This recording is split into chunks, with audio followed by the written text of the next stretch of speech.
So you were saying you're struggling, but Yes. what does that mean? Just in general, I'm very, very fastly. No. I'm quickly learning that college is much different than high school. Uh huh. So in high school, I didn't really study, Uh huh. mostly because I would sit there and they'd go over it and I would just understand it, and then I'd Yeah. walk into the test and do fine. Yeah. But here, when I've only got two core classes and the rest of it has everything to do with music, and it's just a lot in one setting, um, mixed with I've never truly had to develop any good practice skills. Right. So, like, sitting down and practicing for long periods of time is new to me. Well, um, I think going to college it is about experimentation in a good way, and everything is an experience for the first time. And some people have it earlier, like one of my friends. He's in Houston Symphony, Tony Katai. When he was 12, he already could play like almost like the whole Popper Etude book. Maybe I'm exaggerating, but maybe not because apparently he when he was 12, 13, he knew more Popper than you and I combined. And so, and then he went to Aspen when he was younger, and he was there when he was maybe 15, 16. So going to like a summer camp like that does build some independence because you're by yourself, and I assume that some of those summers he wasn't with his parents, especially when he was more like 17, 18. So he just followed what the teacher said and kind of what everybody else was doing and followed the schedule. So some people like Tony have this experience earlier on, which leads me to believe that younger people are capable of taking on more responsibilities at a younger age, like 12, for example. But for university students like yourself who come here and you had got good grades, you didn't necessarily need to be explained everything. And honestly, in some schools, public school, things are kind of dumbed down, and then you just feel like, okay, I got it, and you move on.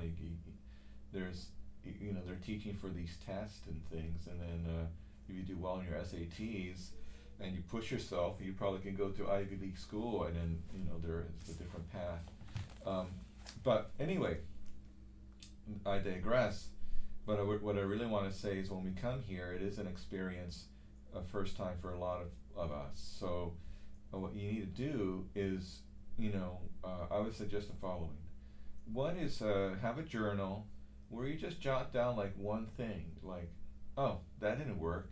Mm-hmm. What the good thing about writing is that it expresses through a physical action what we're thinking, and you don't necessarily have to show anybody or share it.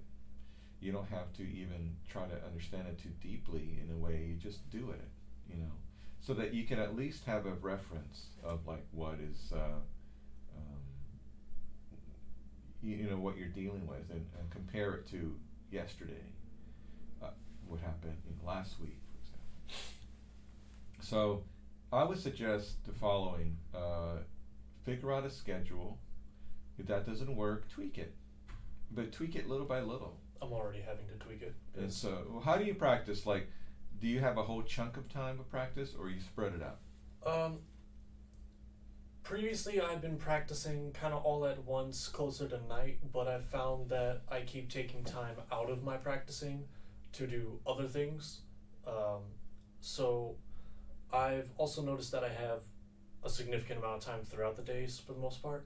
So I'm gonna start starting today actually. I'm gonna start practicing throughout the day more than I am at night because throughout the day not much is going on and I don't really have any excuse to not practice. But then throughout the night, like, people are available, friends are available, and that's what's keeping me away from my practicing. Right. And I'm sitting here and I'm going, I know I'm not going to say no to these people, so I need to put my practice time somewhere else, and I have that available. So I'm gonna start that today. Well, here's a plan. Like, set your target goal. Like, say if it's okay, I'm gonna practice 2 hours a day. Then figure out how to do that before you do your fun stuff. That's what I'm going to be doing. And if you also have a target goal of like, I need an hour for homework, or whatever it is, do that and figure out when that's gonna be. And also, there could be a system now that you figured out that maybe Thursday has the most homework, or Monday or Tuesday has the most homework. There could be a class that has something that you have to do like Monday night for Tuesday, or whatever. Like, it could be like a quiz every Tuesday, so you gotta prepare for that. So the point I'm trying to make is this is why the journal's important.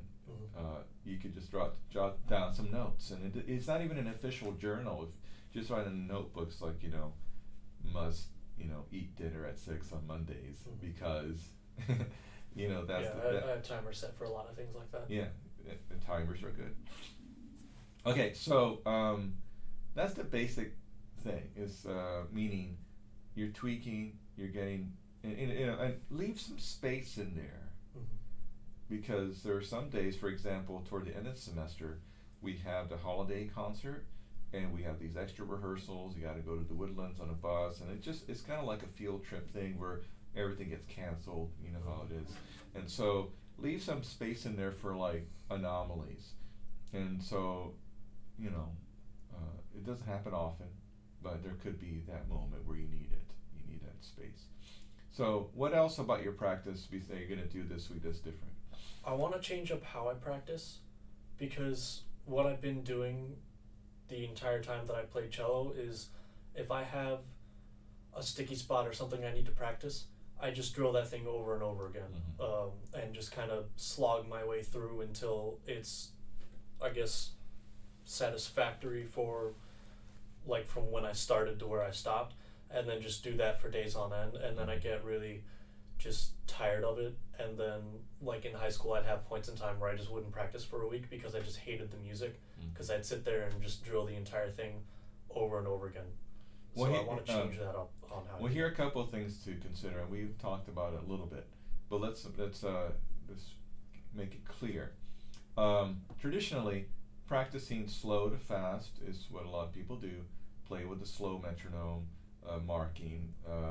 Say if it's 120, you can go down to half of that to 60, and just learn the notes and build it up from there. The metronome gives us a good consistency, meaning that the beats are staying the same. You're learning the timing between one note to the other. Also, it encourages us not to stop. So we could practice and read the notes quickly. We read it with our, by looking at it, and we digest the notes. We figure things out. That's one way to do it. Another way to do it is the notes, add a note method, or add a beat, or add a measure method.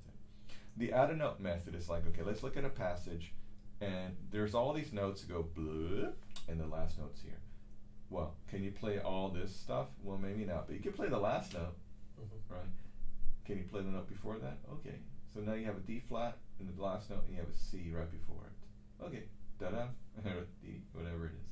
Then can you play the note before that? So you start adding notes, and pretty soon you have a beat, maybe a beat with like 4 notes in it, 16ths. And now you're going to add the beat before, and at that point you have 2 beats. And so what you need to do is understand, okay, what the fingerings are, what the position is, what bowing you're playing, and you add 1 beat to the next without stopping. You could do that with a slow tempo. You could combine this with the slow to fast tempo technique as well. And you go da da da da da da da da. Oh wow, I got 2 beats. This accumulation is very helpful, and it builds up your confidence. Because if you can play 1 note, you can play 2 notes, and pretty soon you have a whole beat. And then you keep doing the note to note method, adding a note method, and now you have 2 beats. And now you have 4 beats, and then you have a whole measure. Now let's add the other measure. Okay, of course it takes time, but this way, each note you're thinking about the technique, where your finger is, where your bow is, the kind of sound you need to be getting, maybe there's a definite shift between like a neck position feeling to a thumb position feeling. So you could be practicing that transition. There's a string crossing. There's an awkward shift, across 3 strings or whatever. So, and all that can be done quite slowly, like in a slow motion feeling. And then you have a measure to a measure, and pretty soon you have 2 measures that you can play at a good speed, like baka baka baka baka baka baka baka baka baka baka baka. It's like, wow, I just did it. So you building it up that way is a good idea. At this point, you have this passage. So what else can you do to make it stronger? Well, besides speeding it up little by little, and here's an aside about the speeding up. Say you could play a whole passage, but it's at 100 beats per minute. That's your goal. But you could do it at 50 beats per minute. A good way to think about it is that that's 50% done. So now, if you speed up to 75, now you're 75% of the way there, etc., until you get to 100. Okay. So if you have 120 as your goal, then if you're at 60, you're at 50%, etc. You just like adjust the numbers. So if your number is 144, then what is that, 72? I think Right? so. And so as you go up, you can say, I'm at 100, so I'm roughly, almost 2/3 of the way there or something. Right. So you start to see a number, and sometimes that helps us. Not everybody, but it may help you think like, okay, I'm almost there. I'm like 75% of the way there. And there's plenty of time before the jury. I'm doing well. Okay. Now the goal generally is to be like 1 month out, to be like, if you had to do it a month before your due date, whether it's a performance or an exam, you feel like, okay, I could do it today. It won't be perfect, but I could do it. Okay. You want to feel like 1 month before, it's like if you were forced to do it, Then you could. you could, Okay. right? Like, let's just, in an unusual situation, it's like, unfortunately, we got to do, final exams November 1st. Sorry. Right. It's like, it never would happen, but let's just say that happened. Okay, I'm doing it. Okay, I know how to do it. Of course, that means you have a whole month for revision. You can record yourself, you can revise it, you can get better. And of course, that builds confidence. You need to have at least a month before the date to revise. And it goes, that's for everything. If you have an essay, and it's a really important essay, like a thesis, like you're doing like a 30-page thesis for your final senior thesis or whatever, you don't just turn it in the day before. You have committees, people are reading it, they give you like drafts, and how many drafts people have? 10, 20 drafts before like it's the ultimate one. Think of it that way. When you get to that 1 month before, you've had a series of drafts of all the playing and everything that you've been doing. Then you have 1 month to like really pick at it, arrange the words, like maybe, oh, this sentence goes here, kind of thing. And this is what we do. Think of it that way in an editing process. Now going back to the practicing, once you have what we talked about, the add a note way, and you have a passage, say you have 16ths, well, are there any possibilities to change the rhythms?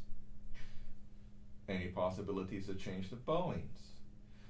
Not that we want to change them, but we want to practice them. So I call this the variations method, and maybe another one in parentheses, a chicken recipe method. So how many recipes for chicken can you think of, just off the top of your head? I don't cook, so I don't know. Just think about like at a restaurant. Well, there's fried chicken, right? There's usually a full list of different stuff they do too. Yeah, there's like chicken marsala, chicken piccata, chicken parmesan, Chinese chicken of all kinds. So like you can imagine, like when you start to think about it, there's going to be like chicken and rice, Mexican style. There's going to be like Turkish chicken. There's going to be like It's like every country will have their versions of doing things. And so what I'm trying to get at is that even for this one bird, we get like variety of chicken. I remember once in Paris, I went to this African restaurant, and they had this like really great like lemon spicy chicken. I've never had it ever again, but whatever they did to it was amazing. It was like one of the best chicken dishes ever had. But anyway, the point is, practicing is like that. Meaning, you have a recipe, but you get bored doing the same thing, so you have to put variations on it. The variations are good for the following. One is it makes you clumsy. Like you think you got it, and then you put a variation on it, and then you don't have it all of a sudden. So it builds, it clears out any sort of clumsiness. So it works on, for example, if you do a rhythm that's like bum, bum, bum, bum, bum, bum, bum, bum, bum, or bum, ba bum, ba bum, ba bum, or bum, ba ba bum, bum, ba ba bum. Whatever the rhythms are, and I'll show you in your book where they are, is it'll accent or it'll highlight shifts, like they make them quicker or slower. So it'll like help you understand by stopping, like not stopping, but by slowing things or speeding things up in with these rhythms, the string crossings, the weird shifts. It actually helps you. Meaning it helps you to work through the clumsiness. So a new kind of coordination is built, right? It's kind of like working out. So if you were in basketball, you'd understand that you had certain things that you were doing to help your flexibility and quickness. So in basketball, it's the ability to like kind of move quickly this way and that way, and backwards and forwards and twist around. That is quite useful. And so anyway, so in what we're doing is no different. We're just drilling it. Now with bowings is similar. If you have a passage that is all separate bows, you may want to practice with slurs. If you have a passage that's all slurred, you may want to practice with separate bows, and then all in between. Meanwhile, guess what's happening with the left hand? Say if you have 20 variations, you're practicing that passage at least 20 times. Does that happen with, or does that help with memorization as well? And yes. Okay, because like with these scales, I'm having a really big problem with playing them off the top of my head. Mm-hmm. A lot of it is also just, it's a lot of minor scales, and I've never really played minor scales before, and it's really difficult for me to wrap my head around them. Mm-hmm. But I think I'm starting to understand it, and I think with just understanding how the scale is put together helps me play it better. Mm-hmm. So it's, yeah, think about it in that way. For example, a melodic minor scale, when you ascend, is basically like a major scale with the flat third. The third note is flat. On the way down, it's a natural minor scale. So that means, like if it's A minor, you start on A, and it's just like C major. Of course, the main note is A though. If it's D minor, is on the way up, it's kind of like D major with the F natural. And then on the way down, it's like F major, except the main note is a D. So there are all kinds of ways you can think about it. But once you, and those are kind of like methods to help you. It's not a cheating method, but it's more like a cheat sheet where you have like, okay, well, if I start here, I do this. It's like, and so it's just like a guide. Right? okay. But once you do that, say for a month, afterwards, you're not even thinking about those notes that you wrote down for yourself to get you started. And you just, it's only September 16th, so it's still early. Think about We still need to have it done. Yeah, October 16th, think about how you'll feel then. Okay. Like, just keep working at it. Sometimes scales are like holographic images where you're looking at it and like you don't see it. Right. You have to kind of focus in on it. Now Genesis was just here, and she said that she feels she's working on so many things that it's hard to focus. Yes. So what you need to do, and that's partially my fault for giving you so much to think about. So when you're playing your scale, focus on the basics and build up from there. And what are the basics? Well, the sound. What does A major sound like? What's the intonation like? Think of your tone. Play just 2 slurs. Don't worry about playing too fast with 3 or 4 or 6 slurs. And worry about where those fingers go. What are the patterns? A major, start first position. You got 2 extensions. They 1 3 1 3 1 2 3 1 2 1 2 1 2 3. Like, how did I get to that? Well, that's where you have to work on. And just think of it basically. I mean, okay, this is in tune. These are the fingerings. And then once you really feel confident about that, add in 3, add in 4 slurs. Now, in the back of the book, we have these really helpful rhythms. We don't need one though. So you can start with the 4. So these are the rhythm patterns. And start basic. Just choose one. Like, see that first one, bum, bum, bum, bum, bum, bum. Bum, bum, bum, bum, bing, bum, bum, bum. And then as you build it up, you can start with something that's more complicated. So this area here is less complicated. Eventually it gets complicated with different meters. See, 1 2 3 4 5. 1 2 3 4 5. 1 2 3 4 5. Da da da da da da da ba ba ba ba ba ba ba da da da da da da. So like, let's say you're playing a piece that has a 5/16 or 5/8 measure in it. You may practice to 5 with a scale. So this is another reason why these are good. It just there are a lot of good things about it. So generally, if you see something in your solo music or orchestra music you're having trouble with, like a certain rhythm, maybe you should superimpose it onto your scale. Okay. Even the bowing. Okay, so now let's review. Also, where do I find the lesson tracker at? Because I looked for it last night and couldn't really find it, but I didn't look probably as hard as I should have. But Well, I thought I shared it with you. I would think you did. Yeah, I shared it with ethanday2000@gmail.com. Let's see. So you need to go to your Drive, Google Drive, and look at the docs that were shared with you, and I think you'll find it there. Let's do a quick look. So that's where you would have all that stuff.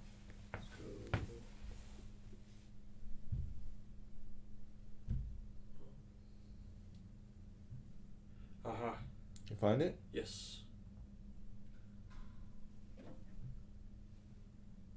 Okay. Alright. I have also not been given or emailed that invoice yet from, is it Sam Strings? Okay. Yeah, I'll talk to him about that today. I mean, normally I would let that slide, but I would prefer to have better character than that. Yes. He also He's been really busy, and he's like, "Oh yeah, I'll get to it." Okay. So as long as it's all like documented, he doesn't mind, and I mean, he knows that you guys are gonna pay and everything, and I'll remind him again this week because I shared with him the same document that has your emails and what you took. So no worries about that. We'll get that done this week. Okay, so let's move. I want to review that string crossing exercise.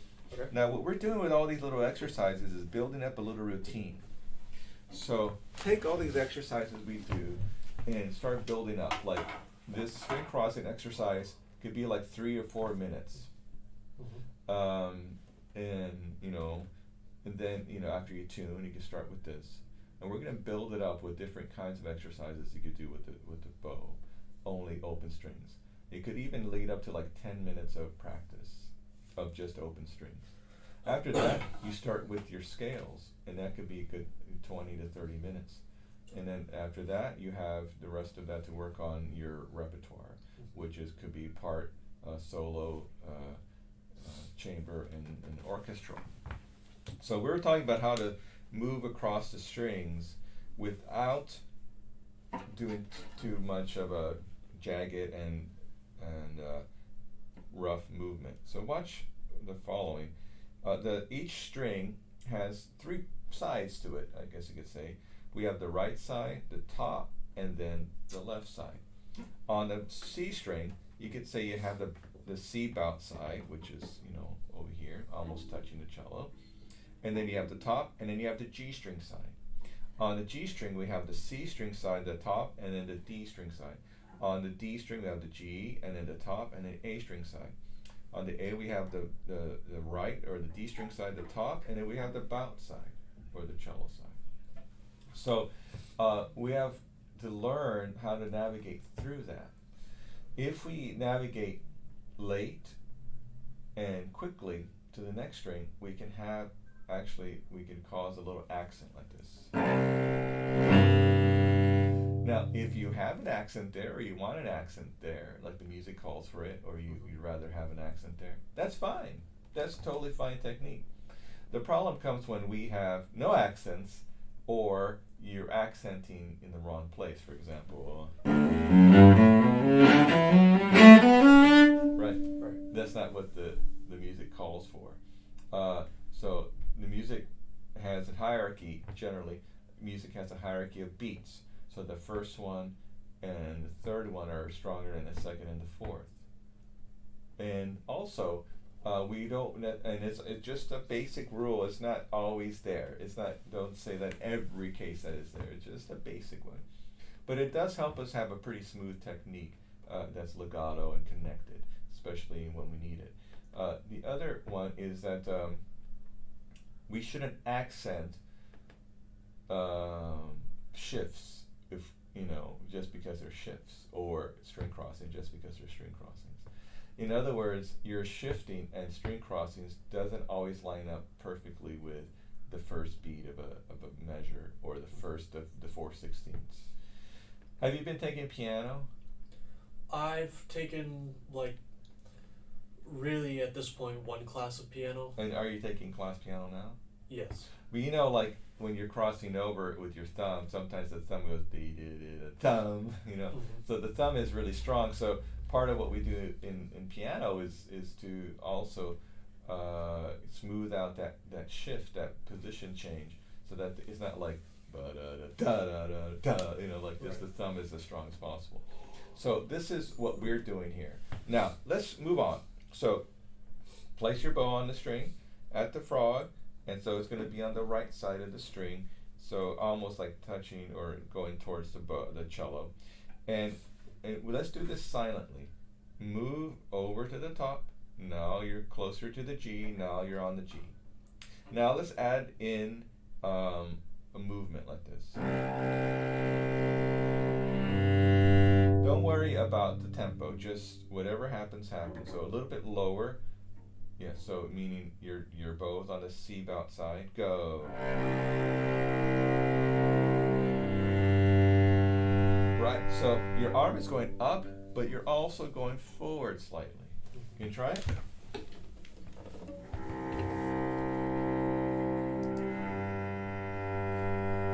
Good.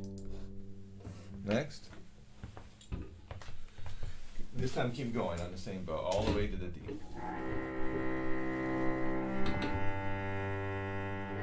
Good, now go to the A. You notice when you went to the A, you were a little, too quick. So in this case, you may have to go forward slightly faster.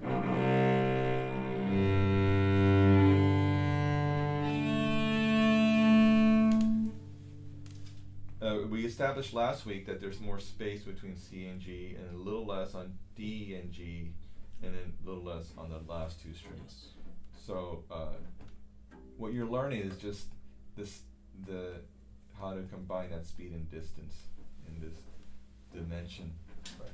Ready? Move. Don't worry about the sound. Move your arm. Yeah, keep moving. The movement is important. Keep moving. Move. Now up bow. Move. Back and down. Down. Go back this way. Yeah, just back. Yeah, keep going. Worry about the movement. Come back down. Again. Keep it moving. Nothing to see here.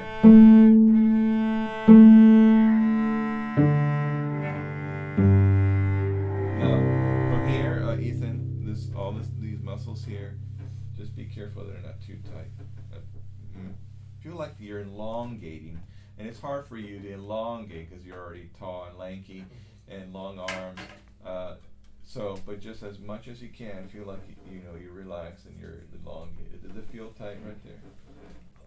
A little, but I've also started working out recently. Okay. So I've been needing to do that for multiple years, and I've finally. Well, I believe that's probably the best way to keep in shape is having a good workout. So point your bow, just go all the way to the right. You may touch your cello. Okay, so careful. So stretch it out. Now stretch out the other one. Just now what you want to do is bend your elbows and find that sweet spot.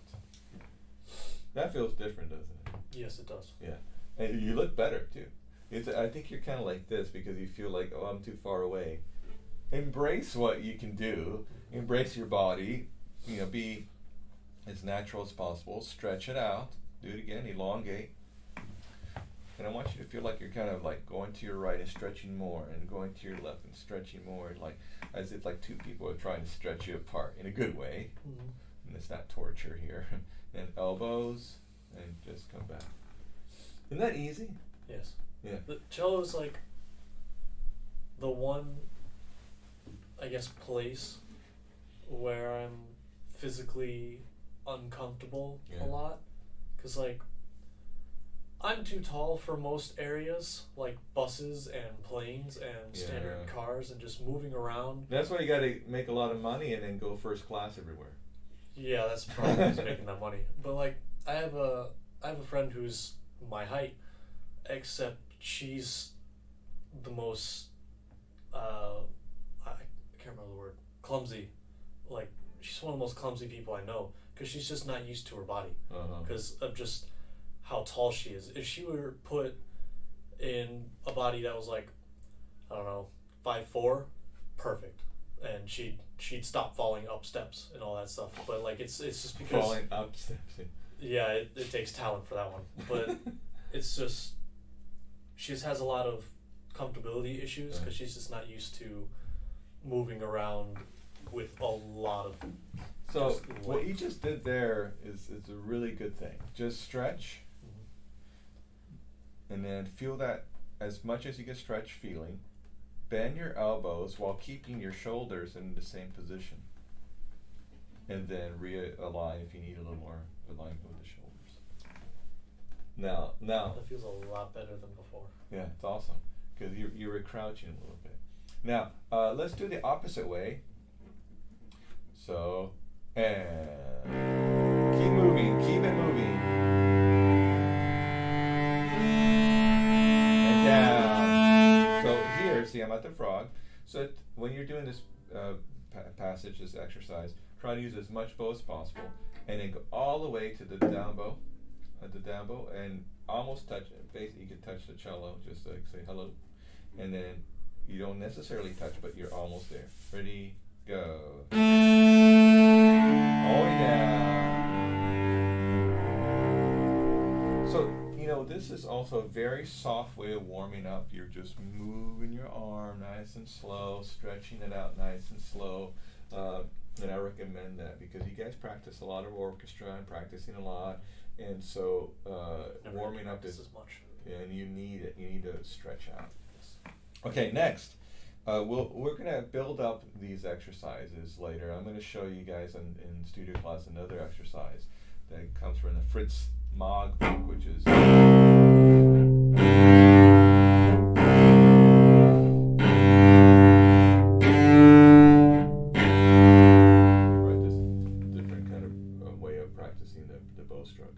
We'll adapt that on next Thursday into this exercise. I think a healthy way of practicing has a lot of variations, has several sections to it, so that you just go through the system. I saw that you have a ROTC shirt with that. Did you do some of that in high school? Yes. Like, explain to me, was there something you just had to memorize and you did some kind of procedure that you just did like 20 things in a row? Like, what about the flag thing? Did you ever do that? Yes. So But I mean that was there's not a lot. Well, we never did a lot of procedure, probably as much as we should have for that. The most procedure I can think of is probably for the armed rifle drill team. So they take the drill rifles that are really heavy things. Mhm. It's not nearly as light or as easy to manipulate as like the cheerleaders' drill rifles. Like yeah. we'll take these rifles and do the exact same things that they're doing, except not as high, like when they throw them up, and then we'll add even more stuff to it. So like, how many steps do you think there is? Easily a lot. There's like one of the beginner things is the 16 count, I think, and then you can do the fancy version of that, which brings that up to like in the 30s or 40s with the amount of movements that you're doing. And then, and each time is like the same, right? Yes. Now, when you have a procedure like that, and you have an order, there's a kind of like comfort in that, in a way, like, okay, just follow this. This is next. This is next. This is next. This is next, and it's a nice thing. And when you learn it, it just flows really well. Part of our problem when we practice is that we're just doing things randomly. Yes. So I suggest, besides, writing down things that you could tweak in your daily life, and just, do don't do big things, just do little tweaks. And make yourself comfortable, enjoy your life, you know what I mean? But just tweak it a little bit. And like I said before, find your lower limit of what you need to practice. If you say it's 2 hours, okay, I gotta do that before I go have fun with my friends. And maybe you say, I'm gonna be done at 7 o'clock, because from 7 to 10 I can hang out with my friends. Go to the gym, go out for a dinner, hang out, play video games, whatever it is you guys like to do. That's okay, but set your limits.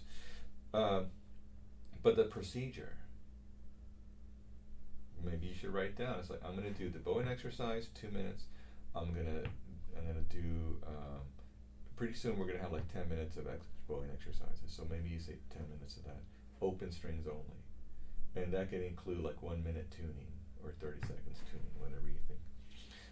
And then you're gonna have a scale. You're gonna work on for 20 minutes, and every week you're gonna add something new to the scale. Like, for example, rhythms or bowings, and you can just write it down what you're gonna do. And then after that, you can write down what you're gonna do with the other music. And we'll talk about, for example, a good way, slow to fast. And we'll talk about variations. Anyway, there are a lot of things to talk about. And a lot of those things I'll be saying how to do. I'll be teaching you how to practice. So you can call it whatever you want. Maybe I'll give you like a double stops when there are no double stops practice. You see? And that way you could practice what we did in the lesson. That's why the lesson tracker and the videos are important. Okay, let's play A major today. You can use your book, of course. Yes. Next week, I want to make sure that you have all the major and minor scales on the G string learned. On the G string? Yeah. Okay. So just start with G major and go all the way to B major. Okay. Okay? So then A major. Alright. Now, in A major, we got 3 sharps. And we have, extension in the first 2 areas. Yeah. And then on the A string, I believe, look at the top fingering. Is it 1 3 1 3 1 2 3 for the second octave? On starting open A. Let's see.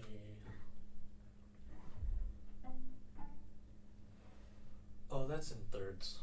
Yeah. Where's the? Not looking for thirds yet. One more. So there we go. So when you go to the A string, so open 1 3 and then 1, and this is the top fingering. Here's 1. It lets it open. So with you, because of your fingers, I would say open, and see your thumbs here. That would be better. And then 2. 1 2. And then why this is better is then you could do this 1 2 3, and then you could do that. Okay. So your thumb, generally you want to be here, and then as you go towards this area, you're going from here to the side, and notice how your arm is helped. It helps your arm lead your arm, and then you can go up. So instead of like having here and then doing that, Right. so it's easier. You notice how when I move your thumb, your whole arm moves. Yes. So it is an arm movement, but the thumb is like the leader of that movement. If without the thumb, you can't move efficiently with your left arm. Without the thumb leadership is better said. Mhm. So 1, 3, then 1, 2, 1, 2, 3, 1, 2, 1, 2, 1, 2, 3. Now, how do I know it's a 2? And well, go by interval. Is it a whole step? Is it a half step? If it's a whole step and you use 2, it's an extension. Mhm. If it's and if you're up here, just call it a mini extension. Right. If it's a half step, instead of a half step, it's there, like that. Mhm. Simple. Okay. Go with intervals, please. Yes. Next, let's play. Now, I'm sorry I'm saying a lot of things, and I know I'm giving you. It helps. I'm giving you too much info, but what I'm trying to say is, when you look at a piece, you have to come with it with information. Right. And you may think, I'm only 18, I don't know anything. No, you know a lot of things. You know what a whole step is, a half step. You know that it's a scale, it's not skipping around. It's basic. It's a lot easier than you think. It's just the same notes 3 times in a cycle. Right. That's all it is. Now, of course, it seems hard when you say, well, we gotta get a test over it, you know, but you got plenty of time. Use this semester to like figure out how you learn, figure out how you memorize stuff, because you do need to memorize it. And it may take you this whole semester until you figure it out. And next semester is gonna be like, great, do it again. Oh, great, let's do it faster. Great. Okay. You know what I mean? I think you're gonna be good at it. It just takes you time to. It's just a adjust. completely different environment. Yeah, because there's a lot on your plate, but all of a sudden you're responsible for it. Did you drive in high school? For the last year. Yeah. But you know that feeling of like when you don't drive, you didn't even know like how to get HEB. You're like, I don't know. Yeah, no, it was. Yeah. I knew nothing. Like when my students come to my house, it's like, do you know how to get here? If you didn't have a map, No. they're like, no, I just like put my headphones on and fall asleep in the car. I was like, yeah. But once you start driving, you pay attention to like every tree. Mhm. You know, like, oh, turn it right on that tree that's like chopped off in half, you know? You remember weird things like that when you're driving. Yeah, all the construction going on, you notice after a while, like if you haven't left campus for a while and then you go back home and then it's, okay, so they were at this marker and now they're all the way down here because they had moved on from where they were prior. Yeah. And I noticed that when I went home the second time. Yeah. So. Isn't that interesting? You remember stuff like that. Now, when you're practicing, now, it's on your plate. It's like, you have to be like the driver now. I'm here helping you. And, if you need some help, like, let me know. We'll get some extra time in there. I like to these 10-minute lessons that if you want to show up for like 10 minutes and we just do one thing and you leave. That's a very effective way of having extra lessons for us. But you're in the driver's seat. You know what I mean? Start to notice your surroundings. Okay, A major. 2, 3, 4. Let's just keep it simple with 2. 1, 2, ready, go.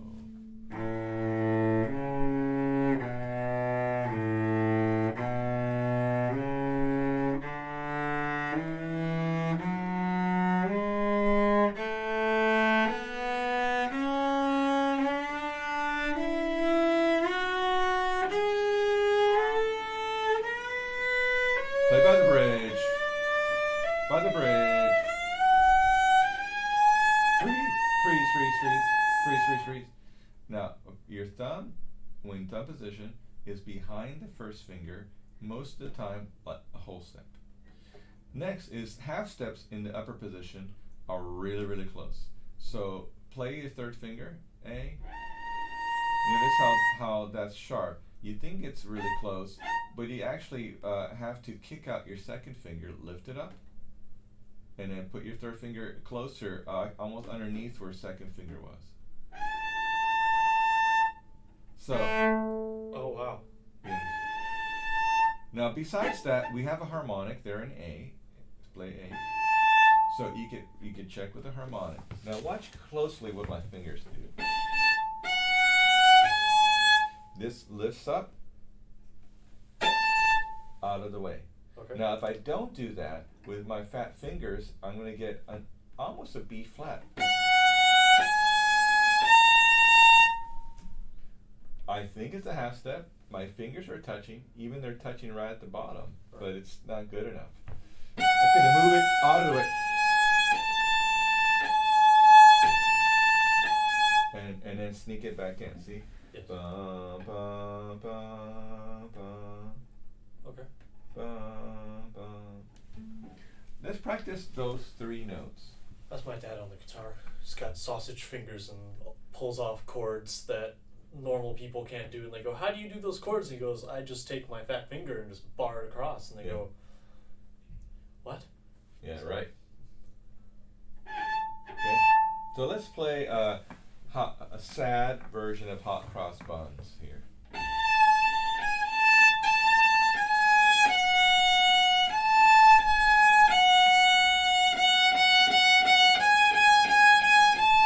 Ready, go, and.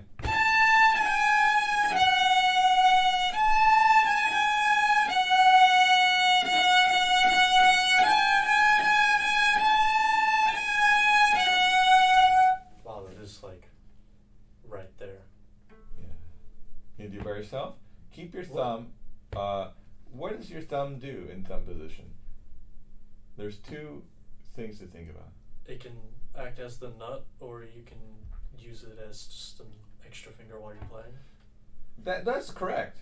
That's actually correct. Let's be. I need to ask the question more specifically. How far is the thumb from the third finger in thumb position? Let's talk about across strings, from D string to A string, for example. The thumb's on the D, the third finger's on the A. Okay. How far is that in intervals? Like, what's the interval? Like, would you count one interval as a half step, or like just a whole Well, from the low position, from here, the thumb on the D string, Mhm. the thumb on the A string, what is the standard interval? Meaning, like, basically 98% of the time, what is the bottom note to the top note? How far is that? It's different strings, but I mean, would it just be test it out. 3? No, think about an interval. And I'm not talking about a 3 of fingering. This is like the one part of music theory that I'm having issues with. Now put your now play on the D string. Play that same note. Now play the third finger. What is that fingering? What is that interval, sir? That'd be an octave. An octave. Yes. That's the answer. That's the answer. Now play by the bridge because you're playing squeaky. Now, on the same string, what's the interval? Play thumb to 3 on the same string. Higher.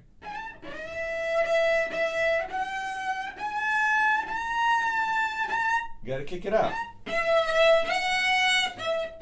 Kick it out.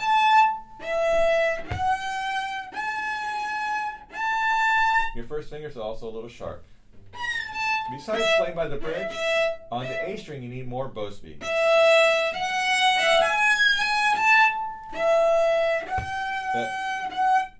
More bow speed.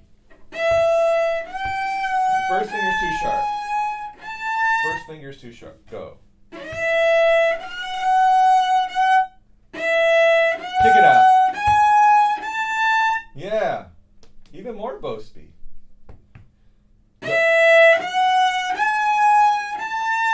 Yeah. So on the A string, pressure doesn't always equal great sound. Right. More weight because the string is thinner. Have you ever tried to play the violin on the E string and it sounds like? Oh, it's horrible. Right, because we're used to actually the violin is it's easy to play considering you have gravity. I mean, that's one good thing about playing the violin. They actually have a more of this feeling of just sinking into the string. Although it seems awkward to hold the violin because it's awkward for us, but this is more natural. Anyway, the bow is more natural. Now, what did we just do here? Let's break it down.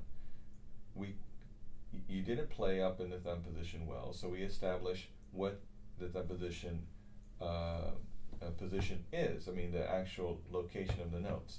So thumb to 3 is an octave apart on 2 strings. On the same string is a perfect fourth. Okay. We didn't answer that question, but it's a perfect fourth. So here, or so if you're in C major, E flat.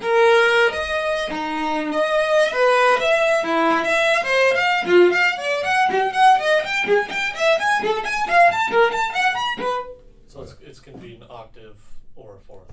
Always. I mean, it's rare. I mean, in that position. Like So when you went up, your thumb is just random. Mhm. Keep it. If you just keep it a whole step behind your first finger, most of the time it's going to be fine. Not all the time, but most of the time.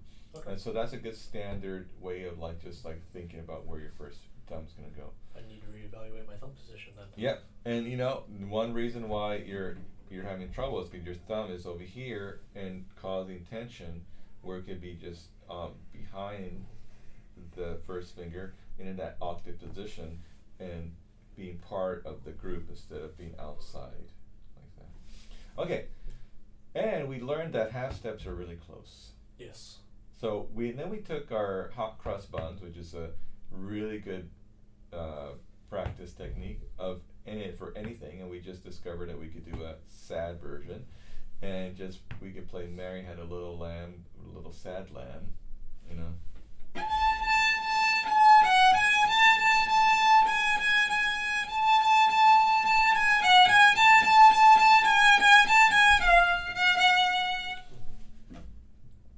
So, you know, You can do a lot of things yeah. with. Don't be ashamed to play simple songs in one position, especially in a higher position. I mean, it helps with tuning as well. Down here, what's good about down here is familiar. Up here, less familiar. So make it familiar somehow. Play a tune that you know. Figure out the notes in there. You can also improvise. Mm-hmm. Just like either you don't know how to improvise, then just take a pattern and go up, come down, go up, come down. You know, it's simple, but at least you doing what we were talking about before, the variations. Okay, one more time by yourself, and this time go up, come down, the whole scale, no stopping. Ready? 1, 2, 3, go.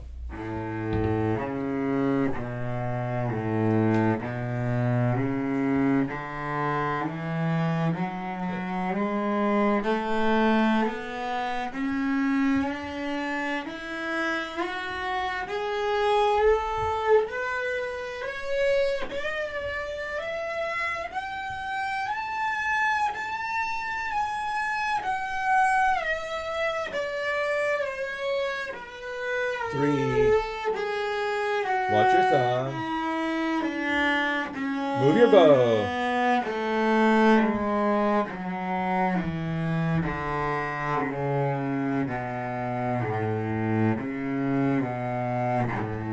Good. Now we did a lot of talking today, but I hope I answered a lot of questions. Next week, you are responsible for the following. Next week, you're responsible for the following. Oops, that's the wrong place. All scales on G string. Major and minor, okay? Okay. And you're doing pop or 11, right? Yes. Alrighty, I think it's all shared and done. All right. Thank